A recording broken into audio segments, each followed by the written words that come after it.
Hi friends, నేను మీ నరసింహ. తెలుగు పల్లవి ఛానల్కి స్వాగతం.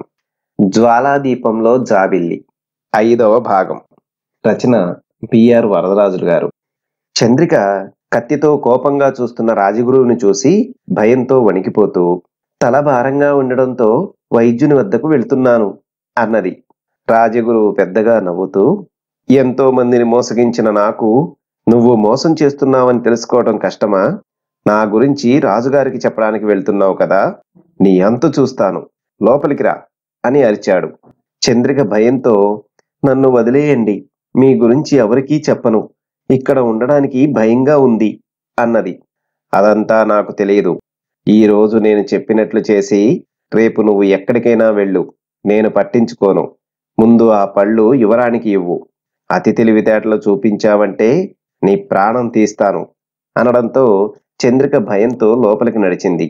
చంద్రిక మత్తుమందు కలిపిన పండ్ల గల వెండి పళ్ళాన్ని తీసుకుని యువరాణిని బంధించి ఉన్న గదిలోకి వెళ్లకుండా ఆ భవనం వెనుక ఉన్న తోట వద్దకు వెళ్లి చిన్న గొయ్యి తవ్వి అందులో మత్తుమందు ఉన్న పళ్లను వేసి పైన మట్టిని మూసి ఆ తర్వాత చెట్ల నుండి తాజా పళ్లను కోసి తన పళ్ళెంలో పెట్టుకుని తిన్నగా యువరాణి ఉన్న గది వద్దకు వెళ్లి చిన్న చెక్క తలుపు తెరిచింది.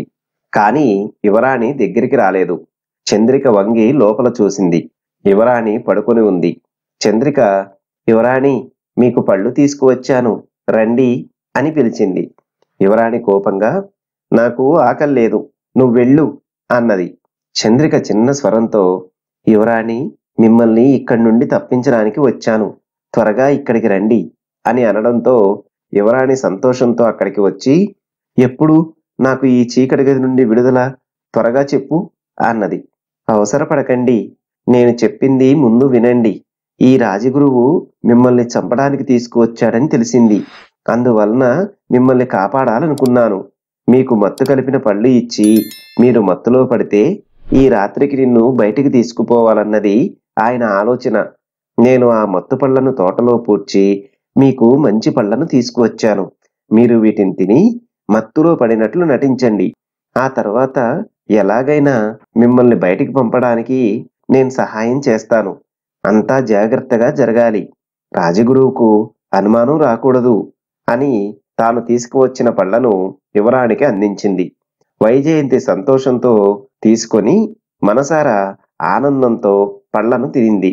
రాజుగారు కీర్తిసేనుడితో దొంగలు చెప్పిన స్థలానికి వెళ్లారు. అక్కడ వైజయంతిని దొంగల వద్ద నుండి వేరేవారు అపహరించారు కదా, ఆ చుట్టుపక్కల వెతికితే యువరాణిని తీసుకుపోయిన వారి గురించి ఏమైనా తెలుస్తుందా అని రాజుగారి ఆలోచన. చాలాసేపు చుట్టుపక్కల వెతికారు. కీర్తిసేనుడి కాలికి ఏదో తగిలితే కిందికి వంగి చూశాడు. అది రుద్రాక్షమాల. అది ఎవరి మెడలోనో చూసినట్లు గుర్తుకు రావడంతో దాన్ని పైకి తీసి ఆలోచిస్తున్నాడు. పక్కనే ఉన్న మహారాజు దాన్ని గమనించి, రాజగురువు మెడలో ఉండవలసిన ఈ రుద్రాక్షమాల ఇక్కడ ఎలా పడి ఉంది అని అడిగాడు. అదే నేను ఆలోచిస్తున్నాను. యువరాణిని అపహరించుకుపోయిన వారికి, రాజగురువుకు అని కీర్తిసేనుడు అంటుండగా రాజుగారు, కీర్తిసేన, రాజగురువుని అనుమానించకు. ఆయనపై నాకు నమ్మకం ఉంది. యువరాణి అంటే ఆయనకి ఎంతో ప్రేమ. అందువలన అటువంటిది ఆలోచించకు. రా, వెళదాం అంటూ రాజుగారు బయలుదేరారు.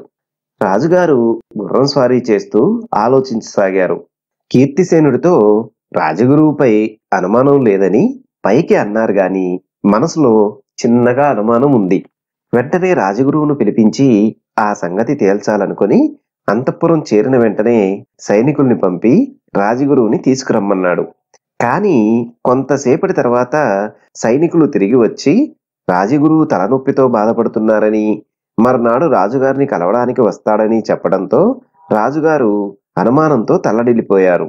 కీర్తిసేనుడు తన భవనానికి వెళ్ళిన తర్వాత జయసింహుని పిలిచి జరిగింది చెప్పి, తనకి రాజగురువుపై అనుమానం ఉందని, మర్నాడు రాజుగారి అనుమతితో ప్రత్యేక సైన్యంతో వెళ్లి రాజగురువు ఇల్లు సోదా చేయాలన్నాడు.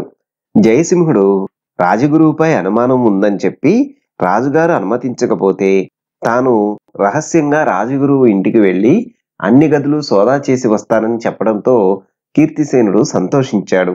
రాత్రి అయింది. రాజగురువు తన భవనం ముందు కాపలా ఉన్న వారితో తాను ప్రత్యేక పూజ చేయాలని, ఎవరూ ఉండకూడదని చెప్పి వారిని ఇంటికి పంపి చంద్రికతో రాజకుమారిని ఏ పరిస్థితిలో ఉందో చూసి రమ్మని పంపాడు. చంద్రిక వెళ్లి చెక్క తలుపు తీసి, యువరాణి, ఇంకొంచెం సేపట్లో రాజగురువు ఇక్కడికి వస్తారు. అందువలన మీరు తెలివి తప్పి పడినట్లు నటించండి. నేను మిమ్మల్ని ఇక్కడి నుండి తీసుకుని బయట ఉన్న గుర్రపు బండిలో ఎక్కిస్తాను. తర్వాత రాజగురువుకు తెలియకుండా మిమ్మల్ని బయటకు పంపేస్తాను అని తలుపు మూసి రాజగురువు వద్దకు వెళ్లి యువరాణి మత్తులో ఉందని తెలిపింది. రాజగురువు వచ్చి ఆ చెక్క తలుపు తీసి చూశాడు. లోపల నేలపై యువరాణి పడి ఉంది. ఆ తర్వాత ఆయన గది తలుపులు తెరిచి లోపలికి వెళ్లి క్రిందికి వంగి వైజయంతి, వైజయంతి అని పిలిచాడు. యువరాణి కళ్ళు తెరవక ఉండడంతో, చంద్రిక, అంతా బాగా జరిగింది.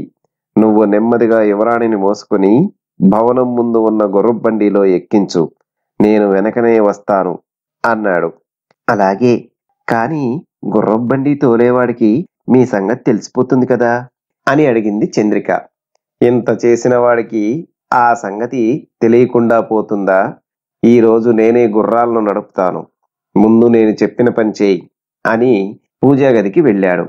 చంద్రిక సరే అని యువరాణిని తీసుకుని గుర్రపు బండి వద్దకు వెళ్ళింది.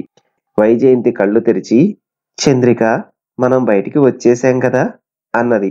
అవును, మీరు ఈ వైపు వెళ్ళారంటే మీకు రాజభవనం కనిపిస్తుంది. కాకపోతే కొంచెం దూరం నడవాలి. జాగ్రత్త, అంతా చీకటిగా ఉంటుంది. నేను ఎలాగో రాజగురువుని కొంతసేపు ఆపుతాను. మీరు కొంచెం వేగంగా నడిస్తే మంచిది అన్నది చంద్రిక. వెంటనే వైజయంతి పరుగు తీసింది. అవసరంలో దారి తప్పి రాజమందిరానికి ఎదురు దిశ వైపు వెళ్ళసాగింది. చంద్రిక లోపలికి వెళ్లి రాజగురువుతో వైజయంతిని బండిలో కూర్చోబెట్టి వచ్చానని, ఇక తాను ఇంటికి వెళ్తానని చెప్పింది. రాజగురువు పెద్దగా నవ్వి, చంద్రిక, బయటికి వెళ్ళిన నువ్వు నా గురించి ఎవరికీ చెప్పవని నమ్మకం ఏమిటి అన్నాడు. మీరు నన్ను నమ్మాలి. ఎలాగూ మీరు యువరాణిని తీసుకొని దూరంగా వెళ్ళిపోతున్నారు. ఇక ఈ సంగతి రేపు ఎవరికి తెలిసినా ప్రయోజనం లేదు. నేను వెళ్తాను అన్నది చంద్రిక. నిన్ను ప్రాణాలతో బయటికి వెళ్ళనివ్వను. నా గురించి తెలిసిన వారు ఎవరు ప్రాణాలతో ఉండకూడదు అంటూ రాజగురువు తన వద్ద ఉన్న పదునైన కత్తిని విసిరాడు. అది సూటిగా చంద్రిక గుండెల్లో గుచ్చుకుంది. ఆమె గిలగిలా కొట్టుకొని క్రింద పడి మరణించింది. ఆ తర్వాత రాజగురువు చంద్రిక శవాన్ని లాక్కొని తోట వద్దకు వెళ్ళాడు. అక్కడ ముందుగా చంద్రిక కొరకు పెద్ద గొయ్యి తవ్వి ఉంచాడు. ఆ గోతిలో చంద్రిక శవాన్ని వేసి పైన మట్టి కప్పి త్వరగా బయటికి వచ్చి బండిలోకి చూశాడు. లోపల వైజయంతి కనపడలేదు. ఆశ్చర్యంతో చుట్టూ చూశాడు. కానీ కనపడలేదు. అయ్యో, యువరాణి మత్తులో నుండి ఎలా లేచింది? లేక ఎవరైనా ఆమెను తప్పించారా? ఏది ఏమైనా ఆమెను వదలకూడదు, వెతికి పట్టుకోవాలి అని రాజగురువు ఆలోచిస్తూ రాజమందిరం వైపు వేగంగా నడవసాగాడు. వైజయంతి రాజమందిరం వెళ్ళడానికి బదులు వేరే దిశలో వెళుతున్నందువల్ల ఎంత దూరం వెళ్ళినా రాజభవనం కనిపించలేదు.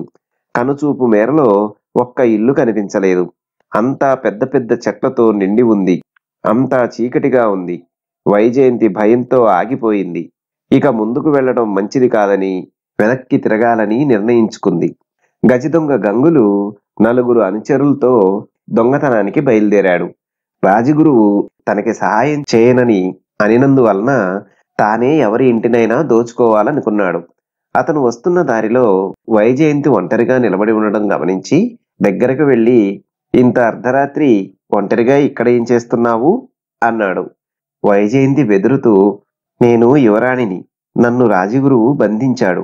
ఆయన వద్ద నుండి తప్పించుకొని వస్తున్నాను. దయచేసి రాజభవనానికి దారి చూపండి అన్నది. అది విన్న గంగుల ఆనందంతో, దుర్మార్గుడు రాజగురువు నిన్ను అపహరించి నన్ను తిడుతున్నాడు. తర్వాత వాడి అంతు చూస్తాను. ముందు నిన్ను నా స్థావరానికి తీసుకువెళ్ళాలి అన్నాడు. నన్ను కాపాడమని అడిగితే తిరిగి బంధిస్తామని చెబుతున్నారే. ఈ సంగతి మా నాన్నకి తెలిస్తే మీ అంతు చూస్తాడు అన్నది వైజయంతి. నిన్ను మేము బంధించామని మీ నాన్న నా అనుచరులను చెరలో పెట్టించాడు. ఇప్పుడు నేను నిన్ను బంధించి అందర్నీ ఎలా ఆడిస్తానో చూడు. ఇప్పుడు గంగులు అంటే ఎవరో అన్నది అందరికీ తెలుస్తుంది అంటూ గంగులు యువరాణి చేయి పట్టుకొని లాగాడు. అప్పుడు మెరుపు వేగంతో ఒక కత్తి ఎగిరి వచ్చి గంగులు ముందు పడడంతో అతను అదిరిపడి ఆ దిశ వైపు చూశాడు. ఇంకా ఉంది. చూశారు కదా ఫ్రెండ్స్, ఇది ఈ రోజు కథ. మరొక మంచి కథతో తదుపరి వీడియోలో కలుసుకుందాం. ధన్యవాదాలు.